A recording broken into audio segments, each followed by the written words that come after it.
You're listening to Financial Advisor Marketing, the best show on the planet for financial advisors who want to get more clients without all the stress. You're about to get the real scoop on everything from lead generation to closing the deal. James is the founder of theadvisorcoach.com, where you can find an entire suite of products designed to help financial advisors grow their businesses more rapidly than ever before. Now, here is your host, James Pollard. Welcome to another week, another episode of Financial Advisor Marketing.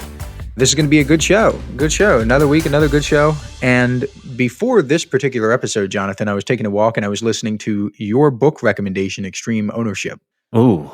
Great book. How do you like I actually really liked it. I have the audiobook version. I started reading the Kindle version, but I only read in bed on my Kindle. So I was really slow with it. But with an audiobook, if I'm walking twice a day, I can get through it fairly easily. It's a great book. So I recommend that to people who are listening as well. Yes, sir. And you know what I like about the audiobook is that they have the sound effects in the background and you get to hear their voices and it takes on a whole new dimension. Yes. I will admit that is pretty cool. The one thing that kind of turned me off was when it's one of those books where it just repeats the same message over and over again. But I realized once I finished the book that that's exactly what people need. Yeah. That's what makes the stuff stick. And I mean, I do it too. I say the same stuff again and again and again in different ways in order to make it click with people. And that's what the message of extreme ownership is, that you should take ownership for everything that your team does. And obviously by default, everything that you do, but it's just told in different ways and it's told in an entertaining and an engaging way. And that's what makes it click with people. So Thank you for that recommendation. Bro, 7 times I read that last year and I'm still not any good at it. I definitely can improve as well. But speaking of stuff clicking, this is something that really clicked for me recently, because in addition to working with tons of financial advisors through the Advisor Coach, I have been listening to interviews with successful people and really trying to figure out if anything has changed between what they say was important and what they actually did, because I'm more interested in what they did rather than what they say. And what I mean by that is someone who says, oh, we did this 20 years ago, but I don't think that it worked. Here's what I think worked that we did now. But it's like, wait a minute. If multiple people say the same thing about what they did 20 years ago, and then they all dismiss it, I'm a little confused, because you've got a common denominator here. Is what they actually did. And then they change it and say, oh no, it's something different. So I was a little confused. I'm not going to name her, but what really did it for me was an interview with a successful entrepreneur who says that she now makes time for her family and doesn't work on her business as much. She said that she used to be hard driving and she used to have this succeed at all cost mentality. And that's what got her to be super successful. That's it. And that was the common denominator between other interviewers as well. But what she's saying now is that slowing down is important. So that definitely confused me. And then I was listening to one of Jim Rohn's speeches where he said that he paid too high a price for success and that if he could do it all over again, he would never have paid that price. And this really got me thinking, because I was sitting there wondering, well, would he have ever been as successful if he didn't pay that price? And I'm not saying that my answer is the right answer. I don't really think there's a right or wrong answer, but my thinking led me to conclude that no, he would not have been as successful. And therein lies the basic flaw in having a mentor. They may give you the absolute best advice based on their own life situation now. For example, the entrepreneur who talked about being with their kids and stuff, slowing down and spending time with their family is likely the best advice possible for someone else who already has a successful business in the family, someone who's in the same exact position, but it's probably not the right advice for someone who wants to grow a business. And I know I'll probably get a lot of negative feedback for this, but you kind of understand the concept of what I'm saying, where what got them there isn't necessarily what their mind is, allowing them to perceive. And it's weird. It puts me in a weird space when I think about it. Yeah. I just wrote a letter to 22-year-old me giving advice, and I'm wondering, was that advice incorrect? I wonder. That's funny, because I wrote an email about this 2 days ago. I was at a local high school. I gave a speech, and the speech was titled "Advice I Would Give My 17-Year-Old Self." So I actually literally just got done doing something very similar. And I ended that talk with embrace productivity, which I'm leaning more and more and more towards. If you've listened to the show, you know that I'm beginning to emphasize productivity more than anything else. And I said that if you get all your work done, because these were high school seniors and they were going to go to college in August of this year. And I said, if you get all your work done and you're super productive, you can get A's and go to the parties as well. Yeah, right. You The can have it teachers all. did not like that, but the kids, like, their faces lit up. So that was cool. But with like a lot of stuff in life, there are discrepancies, and I don't claim to have all the answers. I most definitely don't, but I'm starting to see things that I've never seen before, especially with this like gap. And another example is when the wealthiest people say stuff like go along to get along, but then almost everything they do breaks social conventions. Now, I think the truth is that winning a popularity contest and becoming a leader in your field are two completely different undertakings. So it always bothers me when people say, hey, get along to go along, get along, whatever the freaking saying is, and have a bunch of friends and build networks and don't burn bridges. And all of that is good advice by itself. But when you examine their actions, they're burning bridges left and right. They're breaking norms left and right. They're acting differently. They're thinking differently. So you have to look at what they actually did. And I've been reading a lot of autobiographies lately. This is kind of what got me down this rabbit hole. Books about billionaires and titans of industry, stuff like that. I noticed that you, producer Jonathan, mentioned J.D. Rockefeller's book, Titan. Well, It's not his book, but it's his biography.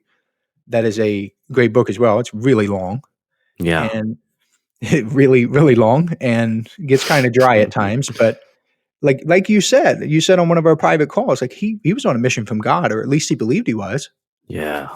And that's, if you're someone who wants to take that advice, you kind of can't, unless you truly deeply believe it down to the core. He can't give you that. He cannot teach you or distill into you some sense of obligation, some sense of moral duty, that it is your mission in life, that God gave you this mission to just dominate industry, to help people, to build foundations, to build trust. Like you can't get that from a mentor. You just can't. And another thing that I've noticed with these biographies is that a lot of these super wealthy people especially their autobiographies, because it's them talking, they downplay their interest in money altogether. Yeah, they do. But then when you listen to people who are just starting out, they were obsessed with making money. So like what is changing? There's like a discrepancy there. Now, I listened to a Dan Kennedy seminar where he talked about Dave Thomas, the founder of Wendy's.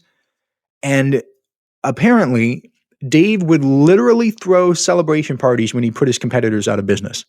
Wow. He was a ruthless business person, but he had this public persona, rightly or wrongly. There's no judgment here. I'm just merely telling you what I've noticed and what I've seen.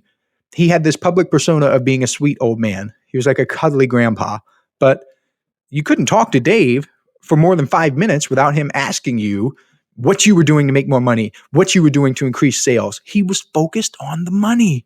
And good for him. That's what made him successful. That's what he did. He doesn't have, not that I know of, he doesn't have anything where he said he wasn't focused on the money or that he suddenly had a change of heart or whatever. But he was focused on the money. I've been thinking a lot about this stuff. Now, I was even reading a book where I found this quote, and I wanted to share it on the podcast. Here it is. I've got my notes in front of me. I will read it directly from the notes. The businessman is the only sort of person who, when he obtains the object of his labors, namely making a lot of money, tries to make it appear that it was not the object of his labors. Too good. Nothing to see here. Nothing to see here. We're just going to sweep it under the rug. And like I said, there's nothing wrong with having that focus and having that drive, but don't do a 180 and say, oh, it didn't matter. Oh, it didn't play that big of a role in my success. I was just doing it to help others. Like you can have all of it. You can have the drive to make more money. You can have the drive to help others, but don't downplay it and confuse people who are genuinely trying to learn and genuinely trying to get what made you different. It just leads people astray. And my point with all this stuff, with people downplaying the importance of money, is to help advisors be a little bit more careful so they don't get the wrong idea if they do the same thing and they study super successful people. I encourage you to read autobiographies. I encourage you to listen to interviews. But if someone who is already rich says, oh, money's not that important, you have to be extra careful with taking that at face value, because if you rewind and see why that person is successful, one of the factors is because he or she viewed money as important. And by the way, with a lot of these interviews, like I've been listening to interviews on YouTube with like the founder of Stripe, and you've got Dropbox, like a lot of these companies, they don't have that many views. But if you go on YouTube and you look for your favorite guru, millions of views. Something's wrong there, Jonathan. Yeah. Hey, financial advisors. If you're looking for a way to set more appointments with qualified prospects, I invite you to sign up for James's brand new webinar about how financial advisors can get more clients with email marketing. Go to theadvisorcoach.com/webinar to register today. On this webinar, you'll discover why email marketing is able to generate upwards of 4,400% ROI for smart financial advisors, 3 fatal mistakes nearly all financial advisors make with their emails, and the proven 3-step process for converting prospects into booked appointments using email. All you have to do is head on over to theadvisorcoach.com/webinar and register today.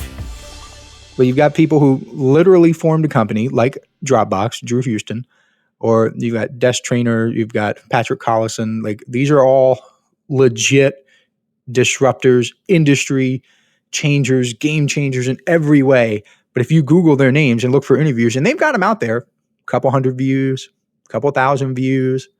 But if you look for like 7 ways to make more sales in 2020 is millions and millions and millions of views from your favorite guru. And it's goofy. And another thing, financial advisors, that I've noticed from studying these people is how certain things are left out, like taking advantage of certain tax laws, where you get the sense and you kind of put the pieces together when you listen to interviews and you read multiple books about one person. You start to put the pieces together and you say, wait a minute, this person took advantage of certain tax laws. This person, but that's not sexy, right? To an extent, taking advantage of all these laws and rules, it makes sense. Because when you're putting together a biography or an autobiography, you write about some basic story about like a hero's journey, how the person worked hard, took risk, all that cool stuff, not necessarily about accounting or tax law. And a lot of ultra wealthy people take full advantage of the tax code. Again, no judgment, nothing right or wrong here. But the thing is, when you're making an autobiography or you're making an audiobook or something like that, it's not a sexy topic. So you kind of leave it out. And advisors don't get the full story. People who are studying successful people do not get the full story. And when it comes to financial advisors specifically, I found that mentors are kind of like, and I've said this before, they're like surgical knives. Because in the same way that they can be used to save a life, they can also be used to take one. You have to be extremely careful. And I remember seeing a financial advisor online who asked about how to get started. Someone responded like through a comment and said, start attending events and asking other advisors if you can buy them coffee and pick their brains. And I get a lot of these pick your brain emails. I know I mentioned that on the podcast before. Like, pick your brain? You come by, pick your brain? I'd love to meet up. I had someone in like Wisconsin ask me that. Like, I'd love for you to swing by my office and we can grab a coffee. It's like, do you realize that I'm on the East Coast? Like, I'm not going to fly to Wisconsin and don my cheesehead hat or whatever it is and go get coffee with you. What the hell? Like, I got the solution, James. I heard it in my last strategic coach. There was a guy that says, yes, you absolutely can send over $10,000 and we can sit down for a coffee. And if you do everything I say in 3 months, I'll give you your $10,000 back. I like that. I do like that a lot. I know Mike Dillard did something similar with like his online programs where if you, at the end of 12 months, or within 12 months, I should say, if you sent him a note and explaining everything that you did and actually proved that you got results, he would give you your money back. And I thought that was really cool because it puts people to the test. Yeah. But anyway, back to the picking their brains and buying them coffee or whatever. This is terrible advice. And I'm sure it's well-intentioned, but the road to hell is paved with good intentions. That's the quote. Because let's use some common sense here. Do you really think the most successful advisors are doing this? Do you really believe that high achievers will have time to just lounge around and drink macchiatos with you, I mean, get real. If I had time to do all the little coffee meetings, like I would have no time to help advisors. And I say that on my contact page. And a lot of people get upset with that, but it's the truth. I mean, let's say I took 30 minutes. 30 minutes. I only get 5 of these a day, let's say, even though I really get like 7 to 8, 9, 10. If I only get 5 a day, that's 2.5 hours back to back to back with 30 minutes each that I would have to spend sipping coffee, getting my brain picked, whatever. I would be exhausted. I wouldn't have any time to work on the Inner Circle newsletter, wouldn't have any time to work on new projects, wouldn't have any time to focus on the advisors who I serve. I just wouldn't be able to. And because the financial advisors who wanted to pick my brain would get the advice for free, they wouldn't implement it, wouldn't get any results from it, and they would probably end up hating me because of it. They would say, oh my God, he gave me the keys and I didn't do anything with it. So I'm going to take my frustration with myself and I'm going to project it onto him. That's what happens. And one problem with advisors who feel as if they need a mentor, neediness kills business, by the way, is that they haven't given themselves permission to go out into the marketplace and crush it. Now, I know producer Jonathan, we joke around on this podcast and sometimes I say some pretty outlandish stuff, but I do want to be serious for a moment. If you're a financial advisor out there, you're listening to this right now and you're not where you want to be, I want you to give yourself permission to succeed. Because one thing I've discovered is that since we're children, we get brainwashed into believing we need some permission from other people. Some deity is going to come down and give us permission to succeed. And when we're kids, we need permission from parents, teachers, relatives, and so on. So we grow up for 18 years always seeking that permission from other people, which conditions our mind to always do it. Then we seek permission from a boss, seek permission from our spouse, continue to seek permission from our parents. But if you want to unlock your full potential, you need to become the captain of your own ship. Stop believing that other people hold the keys to the life that you want. You have the keys and it's up to you to unlock your full potential. What's even sadder is that some people still won't give themselves permission to succeed because they have limiting beliefs about success. And I'm just talking about success itself now. I'm talking about the abstract concept. Maybe they think that it means stepping on other people, being greedy. All that type of thinking has to leave you. Because success is really subjective. Whatever you think success is, that's why I said it's about the abstract concept. I want you to go ahead and give yourself permission to have and enjoy that success. Forget society's definition of success. I know I talk a lot about money on this show because I help financial advisors make more money. Lots of it, truckloads of it. But if you don't think success involves having a lot of money, that's cool too. Do your thing, player. I just want you to succeed in your own way. Maybe you don't want all the money. And it's fine. That's cool with me. I've had several financial advisors say that they just want to build a lifestyle practice or whatever. At some level, I think that's silly because if you have a gift, why wouldn't you want that gift to be shared with as many people as possible and to build as big of a legacy as possible? But that's a philosophical difference. So it's cool with me. Either way, whatever you think success is, give yourself permission to succeed. And I tell you something else that happens. When you give yourself permission to succeed, when you do that, you are also giving yourself permission to be yourself, be 100% authentic. Lots of people out there are faking their identities. You got people out there who never wear a suit and tie outside of work, but they dress up every single time they get in front of a client. It's a facade. Now, at some level, you've got to have some respect for yourself and dress yourself up. I get that. But if you never, ever really do it, and it's not authentic to you, why in the world are you doing it for your clients and prospects? You are not being authentic. You're doing them a disservice. And I'm not saying that you have to be a slob. If you're truly a slob, maybe you don't want to be a slob in the first place, but you've got to be authentic. Or you've got people who never, ever golf, never, ever, ever would dream of joining a country club. But the minute they become a financial advisor, they do it because they want to meet clients. And to an extent, I will admit you have to do stuff like this because it's part of your marketing and it's stuff like that. But if you're stressing yourself out by doing this and you're not being authentic, give yourself permission to stop, because being yourself means accepting you for who you are. In a marketing context, this means getting comfortable with your preferred method of prospecting. If you love talking to people, make more phone calls. Who cares? Who cares about all the people out there who say, oh, cold calling is dead. Cold calling is stupid. Hey, maybe it is. Maybe cold calling is dead. Maybe it is stupid. But if it's working for you, keep doing it. If you enjoy doing it, do it. Go do it. Let's say that you've got entertaining stories to tell people. Do email marketing. It just makes sense. Be yourself, be authentic. One of the reasons why having a mentor is sometimes a stumbling block for financial advisors is because the mentor succeeded using methods that it's not going to be authentic and it's not going to jive as well with the advisor who's seeking the advice. And that happens with me all the time. Email marketing, for example, I have been on a roll with financial advisors and email marketing. And if you want to learn more, go to theadvisorcoach.com/appointments. This thing has been absolutely crushing it for financial advisors, but I will openly admit it's not right for every single financial advisor. Not every single financial advisor wants to use an autoresponder. Maybe they hate technology, they hate growth, they hate metrics. Maybe they don't want to, and that's completely fine. So from this day forward, I want you to stay true to yourself. I want you to think independently. Life is too short to do anything less. And that's it for today's show. So I hope I inspired people to go out there and live your best life. Live your best life. Cliche. Love it. You got to be yourself, man. I mean, you can't be anyone else. And sometimes getting a mentor can get in the way of that because a mentor can give you bad data, outdated information. They can influence you to make decisions you wouldn't otherwise make. That's really it. It's like an influence for you to make a decision that you wouldn't make yourself based on your own blessings, your own gifts, your own strengths. Now, don't get it twisted. I am not bashing mentors.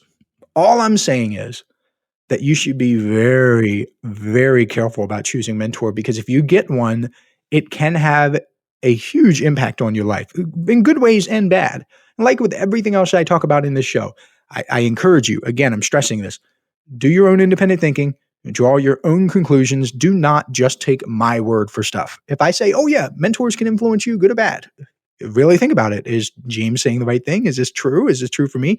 Go out and test the stuff for yourself. And that is really it for this week, Jonathan. All right. What do you have coming up for us next time?